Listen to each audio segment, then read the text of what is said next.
Исәнмесез, эфирда яңалыклар чыгарылышы, студияда Лилия Гатина, алгатаба кайбер темалар турында. Эшләр 42%-ка башкарылган, Чаллыда йортларны капиталь ремонтлау дәвам итә. Юл түгел, каршылыклар полосасы. Бакчасарай бакчачылык ширкәте бакчачылары чоң суга. Соңгы тәүлектә Татарстанда яшәүче 30 кешедә COVID-19 диагнозы расланды. Чаллыда узган тәүлектә коронавирусның тагын 6 яңа очрагы теркәлде. Шулай итеп, 10 июньгә Татарстан буенча коронавирус белән авыруның барлыгы 21784 очрагы билгеле. Аларның 18941 терелгән, 149-ы узган тәүлектә. Июнь айында бәйрәм һәм ял көннәре булу сәбәпле Чаллыда пенсияны түләү һәм кулга тапшыру вакыты үзгәрә. Бу хакта шәһәр пенсия фонды идарәсе хәбәр итә. Чаллының районара почтамт бүлеге пенсияләрне 12 июнь көнне түгел, 11 көнне үк түләячәк. Кредит учреждениеләре аша пенсияләрне түләү һәм башка социаль түләүләр билгеләнгән график буенча башкарылачак. Пенсия турында сорауларыгызны үзегезнең яшәү урыны буенча теркәлгән почта хезмәткәренә яисә почтаның үзенә шалтыратып бирергә мөмкин. Россия почтасының кайнар элемтә телефоны 8800 100 0000. Россия социаль минет фондының Татарстан бүлеге хәбәр иткәнчә, 2021 елның 1 июленнән йөклелекнең иртә срокларында исәпкә басучыларга пособие түләү тәртибе үзгәрәчәк. 1 июльдән башлап йөклелекнең иртә срокларында медицина оешмасында исәпкә баскан хатын-кызга айлык пособие хатын-кызның эшләвенә яки эшләмәвенә карамастан Россия Федерациясе пенсия фонды аша билгеләнәчәк һәм түләнәчәк. Чаллыда йортларны капиталь төзекләндерү дәвам итә. Журналистлар белән бергә башкарма комитет җитәкчесенең беренче урынбасары Илья Зуев эшләрнең барышы белән танышты. Исегезгә төшерәбез, быел Чаллыдагы 46 йортның фасадларын ремонтларга кирәк. Толырак хәбәрчебез материалында. Иртәнге сәфәрнең беренче ноктасы 14-12 күп катлы йорты булды. Хәзерге вакытта бригада панельара җыйларына герметизацияләүгә керешкән, түбә һәм фасад эшләре бара. Шунысында билгеләп үтәргә кирәк, фасадны ремонтлау гына да 2-3 айга якын вакытны ала. На этом доме у нас ведется капремонт фасада. То есть в капремонт фасада у нас заложено утепление, арки, пилонов, швы, ремонт швов. Ну и, соответственно, покраска. По входным группам тоже, как вы видите, уже предварительная работа проведена, то есть подготовка. Как только закончатся работы по утеплению, они перейдут на входные группы. Чаллыда торак йортларны капиталь ремонтлау 42%-ка үтәлгән, эшләр 150 объектта бара. 2022 елда 137 йортны төзекләндерү планлаштырыла, әмма исемлек үзгәрергә мөмкин дип билгеләп үтте башкарма комитет җитәкчесенең беренче урынбасары Илья Зуев. Жители домов вправе исключить дом из программы капитального ремонта, если им не требуется ремонт фасада. Например, потому что он уже покрашен управляющей компанией. Или ремонт кровли, если уже отремонтирована кровля управляющей компании. Поэтому это число, оно меняется. Но когда программа утверждается и выходит постановление Кабинета министров, то есть уже конкретное число по ремонту. Киләсе тукталыш 14-16 йорты булды. Бирдә эшләрне бу ай ахырына кадәр төгәлләргә планлаштыралар. У нас тут межпанельные швы, потом бетоноконтактом обрабатываем весь дом полностью. Под сетку клей наносим, потом промежуточные кварц-грунт и караед. После караеда грунтовка и покраска идет. На балконах будет железо установлено. У нас остается чисто балконные экранные пролеты. После того, как сейчас фасад завершим, на балконах переставим люльки, оборудование.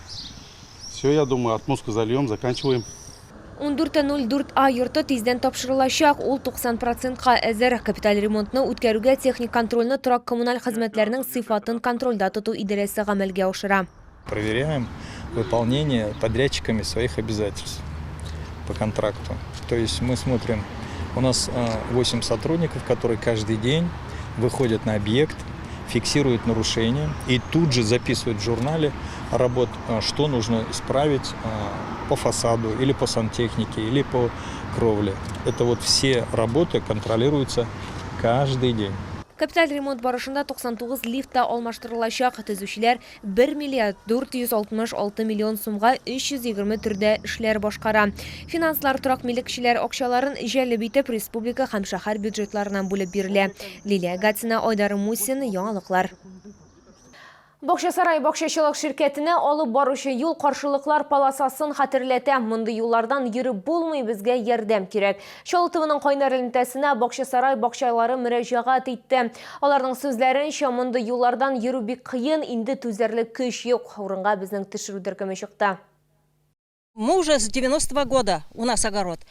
Тогда же было организации помогала чего-то. У нас была очень хорошая чебневая, гравия там засыпали, дорога была хорошая. Тик моннан хатирәләр генә калган. Хәдибә Шәрифҗанова бүгенге юлның торышында бакчачылык ширкәте белән янәшә урнашкан ферма гаепле дип саный. Түгелрәге авыр йөк машиналары алар даими рәвештә бу юлдан йөри. У нас раньше была дорога очень хорошая, засыпанная, прекрасная дорога. А сейчас вот эти большегрузные фермерские ездят, они не имеют права по этому мосту, у них тоннаж не соответствует.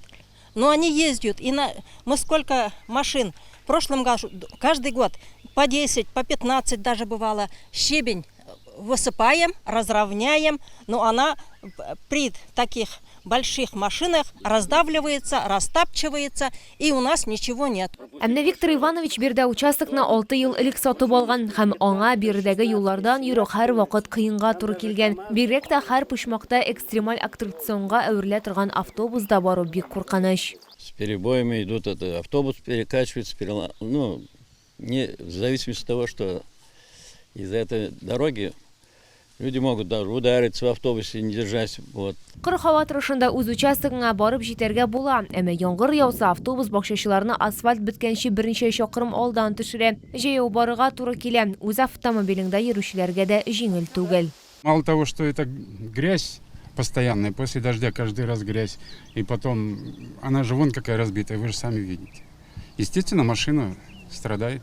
Бакчасарай бакчачылык ширкәтендә 300-дән артык участок бар, шуларның 124 генә хуҗалы. Бирдә янәшәдә генә урман, якын тирә урыннар бик матур булса да, күпләр үз йортларын нәкъ начар юл аркасында ташлады дип аңлатты бакчачылык ширкәте рәисе. Аны торгызуга күп акча таләп ителә, хәзер ширкәт финанслау программасына чират тора. Места хорошие, ягодные, грибные, но вы знаете, все упирается только в дорогу. Ну, пока в очереди нас поставили на софинансирование. Вот, допустим, ассоциация садоводческих товариществ. Вот. Пока такой возможности нету.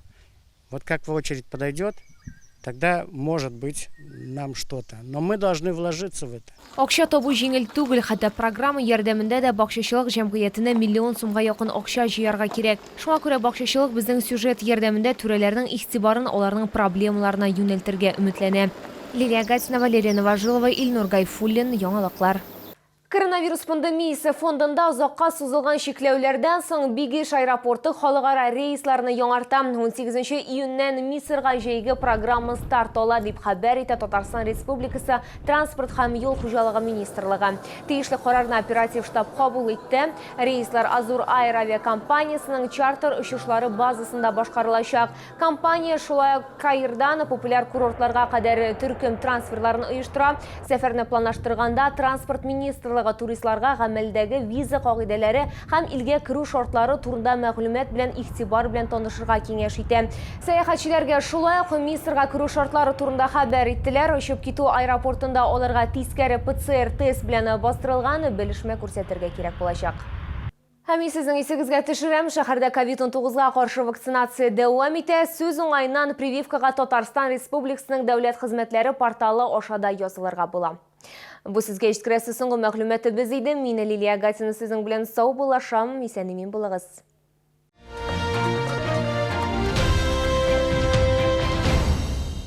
Минеральная вода санатория Шифаласу Ижминводы – природный бальзам для реабилитации желудочно-кишечного тракта, эффективное очищение от токсинов и укрепление иммунитета. Будьте здоровы!